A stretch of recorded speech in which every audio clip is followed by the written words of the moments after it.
इस जनपद के गौरव का ये विशाल प्रांगण,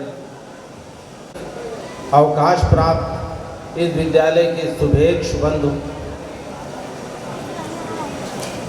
कुर्सियों पर आज के महान दिवस, शिक्षक दिवस पर उपस्थित सभी आचार्य प्रवर, बहनें, कर्मचारी भैया और हमारे सामने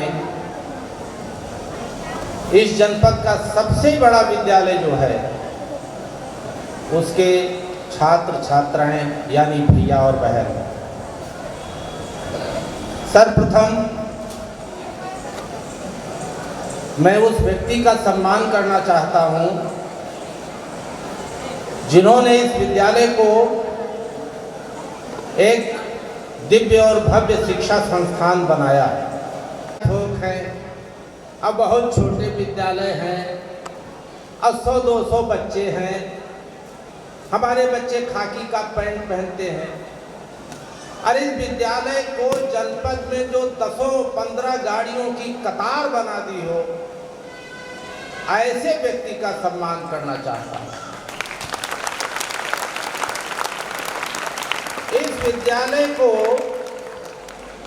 चंद्रयान 3 की तरह इसरो में भी पहला लेटर आई है और इटियाथोक में भी पहला लेटर आई है। जिसने इसरो बना दिया हो इस विद्यालय को, ऐसे व्यक्ति का सम्मान आज शिक्षक दिवस पे करना चाहता हूं। और उनके लिए जब मैं यहाँ आया हूं तो मैं तो अवकाश प्राप्त शिक्षक हूँ, प्रधानाचार्य हूँ, लेकिन हमारे पास जो पूंजी है वो कभी कम नहीं होगी। मेरा अकाउंट करंट अकाउंट है, सेविंग अकाउंट नहीं है, आजीवन चलने वाला है। और आज इस विद्यालय को देखकर मुझे कितनी प्रसन्नता हो रही है, उसकी अनुभूति मैं कभी आपके बीच आऊँगा तो फिर मैं बोलूँगा। बहुत आनंद आ रहा है मुझे। फेसबुक पे देखता हूं तो ये प्रांगण पूरा भरा भरा दिखता है। 26 जनवरी का जब राजपथ की तरह इसकी झांकी निकलती है तो बसें वहां 2 किलोमीटर आगे, मैं तो उसमें फंसा था एक दिन, तो लोग कहने लगे क्या बात है, क्या बात है। हमने कहा सरस्वती विद्या मंदिर इटियाथोक की झांकी निकल रही, जब निकल जाएगी तब ये बस चले। ऐसे व्यक्ति का सम्मान करना चाहता हूं। तो मेरे पास तो मैंने कहा अवकाश प्राप्त शिक्षक हूँ, लेकिन माना मूलधन 100 रुपया है और हिसाब में करोड़ों का आज भी लगा सकता हूँ। आइए इस विद्यालय के प्रबंधक माननीय सुरेश जी पांडे, उनका मैं स्वागत माल्यार्पण करके करता हूँ। और एक पुस्तक लाया हूँ, सर्वपल्ली डॉक्टर राधा कृष्ण, जो ये पुस्तक उनके पास हमेशा रहेगी। और एक बार उनका स्वागत ताली बजाकर मेरी ओर से आप करेंगे तो मुझे बहुत आनंद आएगा।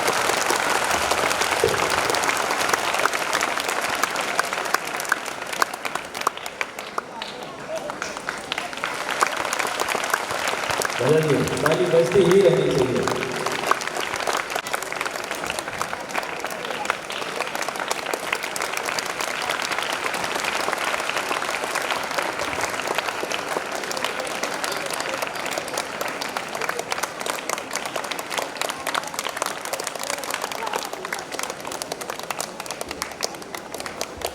बहुत देर से बैठते हैं तो परेशान होते हैं, तो बहुत कम शब्दों में अपनी बात मैं समाप्त कर दूंगा। शिक्षक गुरु की महिमा ये इतनी विशाल है कि वह आपको हर कांटे से बचाता है। यही एक मनुष्य है। डॉक्टर राधा कृष्णन ने कहा है कि जो बच्चों में चेतना जागृत करता है, चेतना जो आपको यही कहता है बाएं चलो, ऐसा काम न करो कि माता पिता की बदनामी हो, पढ़ाई में आगे रहो, संस्कार में आगे रहो, ये केवल और केवल शिक्षक ही कहता है। राधा कृष्णन जी ने कहा है कि विकल्प नहीं, no alternate of the teacher. कोई विकल्प नहीं है। इसरो में चंद्रयान छोड़ना है, किसने छोड़ा? आपने छोड़ा। इसलिए मनुष्य जो शिक्षक है वो ज्ञान देता है। ज्ञान एक बहुत बड़ी चीज़ है। ज्ञान आपको मिठाई दे देंगे, आपको ये दे देंगे, टॉफी खिला देंगे, कपड़े दे देंगे, सब कुछ, लेकिन जो अमूल्य है ज्ञान, वो केवल only the teachers provide the knowledge to you. Nobody is there, कोई है ही नहीं उसका मुकाबला। और आप सरस्वती विद्या मंदिर के बच्चे हैं, आपका भी मुकाबला कुछ नहीं है। डॉक्टर राधा कृष्णन जी ने कहा है कि जो भारतीय दर्शन है वो भारतीय संस्कृति है। उनकी शिक्षा दीक्षा एक बहुत छोटे से गांव में हुई। उनके पिताजी का नाम वी रामास्वामी था, माता का नाम सीता झा था। अब सर्वपल्ली क्यों जुड़ा है? तो वो तिरुमनी एक गांव के रहने वाले थे और फिर वहां से उनका परिवार दूसरी जगह माता पिता आ गए। उस गांव का नाम सर्वपल्ली था। सर्वपल्ली नाम से वो जाने लगे। ये जुड़ा हुआ है। और भारतीय संस्कृति की बात करते थे। अब बच्चों, भारतीय संस्कृति है क्या? भारतीय संस्कृति ये है जो सरस्वती विद्या मंदिर इटियाथो को पूरे भारत में दिखाई पड़ता है। क्या है? लोग कहते हैं, गाते हैं गाना, I love my India, I love my India. ना उसमें इंडिया है और ना उसमें लव है। हमारे बच्चे क्या गाते हैं? मेरे देश में हो, मेरे देश में पवन चले पुरवाई, मेरे देश में। This is the difference. ये अंतर है between Indian culture and western culture. और सुनो, डॉक्टर राधा कृष्णन कभी इंफीरियर नहीं थे। वो गए बाहर तो भी अपनी कोट पहन के जाते थे, धोती पहन के जाते थे। उनकी धोती जो पहनते थे उसका नाम था पंचमुट्ठम या ऐसे कुछ नाम था। 5 जगह से गांठ लगती थी। रसा में गए, राजदूत थे, वही वेशभूषा। कोट का रंग बदल सकता था लेकिन कोट नहीं बदल सकती थी। यह है भारतीय संस्कृति। वो 2 विश्वविद्यालय के प्रोफेसर थे, दार्शनिक विभाग। कलकत्ता विश्वविद्यालय के कुलपति बनाए, उपकुलपति बनाए गए। आंध्र विश्वविद्यालय के उपकुलपति बनाए गए। उसके बाद पंडित मदन मोहन मालवीय जी उनको ले आए और काशी हिंदू विश्वविद्यालय में उनको नियुक्त किया कुलपति के रूप में। तो व्यक्ति का जो प्रभाव है वो अपने आप में डॉक्टर राधा कृष्णन के जीवन से सीखा जा सकता है। बड़े मनोविनोदी थे, बहुत ही। वो भारत के 2 बार उपराष्ट्रपति रहे, फिर राष्ट्रपति हो गए। और राष्ट्रपति के बाद जिस दिन उन्होंने विदाई लिया वहां से सब कर्मचारी रोने लगे।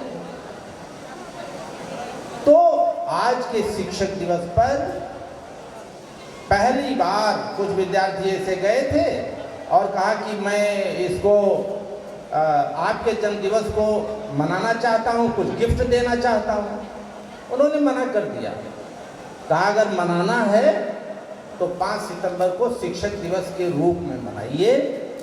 और मैं समझता हूँ कि 1962 में ये शिक्षक दिवस आरंभ हुआ, पहला शिक्षक दिवस। 1954 में उनको भारत रत्न मिला था। अब बड़ी गाथा लंबी है। डॉक्टर राधा कृष्णन के जीवन से इतना ही हम सीख सकते हैं कि उनके जीवन को आप पढ़िए। भारतीय संस्कार, विद्वता के वो प्रतीक थे, कभी इंफीरियर नहीं थे, जिसके बीच में जाते थे। आज सब लोग बैठे होंगे तो रामस्वरूप पांडे जी भी बैठे होंगे कि मैं भी इटियाथोक विद्यालय का एक शिक्षक हूँ जो आज मुझे सम्मान मिल रहा है। ये सम्मान उनका तो है ही है बच्चों, ये तुम्हारा सम्मान है। एक बार उनके सम्मान में ताली बजा दीजिए आप। आज वो पुरस्कार वहाँ उनको मिल रहा है। उन्होंने डॉक्टर राधा कृष्णन ने गुरु नानक जी के बारे में लिखा, डॉक्टर राजा राम मोहन जी के बारे में लिखा, बहुत उनके अच्छे अच्छे लेख हैं। और एक बार एक बच्चे ने कहा, जैसे आप में अब तो यहाँ के बच्चे सेवा में आने लगे हैं, फेसबुक पे आपके प्रबंधक जी डालते रहते हैं, सरकारी सेवा में बच्चे अब आपके यहाँ के पढ़े हुए निकले हुए आने लगे। तो ऐसे ही राधा कृष्णन जी, एक बच्चे ने पूछा कि क्या आप, एक बार इटिया थोक के समस्त इस प्रांगण में बैठे हुए भैया बहनों को, शिक्षकों को, माननीय प्रबंधक जी को, आए हुए अतिथियों को, सबका एक बार फिर मैं सम्मान करता हूँ। और फिर जब कभी मैं आऊँगा तो आपसे फिर मैं एजुकेशनल टॉक करूँगा और निश्चित रूप से कुछ न कुछ आपसे मैं ले जाऊँगा और मैं भी खुद ले जाऊँगा। बहुत बहुत धन्यवाद। और मुझे बुलाया गया, मुझे सम्मान किया गया, ये मुझे बहुत अच्छा लगा। हमारे एक प्रांत संघचालक जी थे दक्षिण भारत में, तो उनके बच्चे का विवाह था, तो कुछ लोग वहाँ विवाह में सब खाना पीना चल रहा था, खाना पीना चल रहा था। संघचालक हमारे यहाँ बहुत बड़ी पोस्ट होती है, बहुत बड़े आदमी थे, तो कुछ वो मांगने वाले आए। अब सब लोग खाना खा रहे थे तो भूखे थे। तुम्हारे गांव में भी जाते हैं मांगने वाले, तो बैठे रहते हैं, कहते दे दे मालिक, दे दे मालिक, ऐसे बोलते रहते हैं।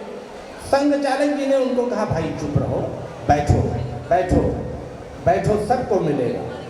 प्यारे बच्चों, बताना इसलिए चाहता हूँ कि सबको खिला पिला करके, फिर टाट पट्टी बिछा करके, और उन्हीं मांगने वाले यानी वंचित लोगों के, गरीब लोगों के साथ बैठकर उन्होंने भोजन किया और सबको विदाई दिया और सबका सम्मान किया। ये है समरसता, ये है हमारे भारत के, हर व्यक्ति हमारा अपना है, हम सब भारत माता की संतान हैं। एक बार आप जोर से बोलिए, भारत माता की।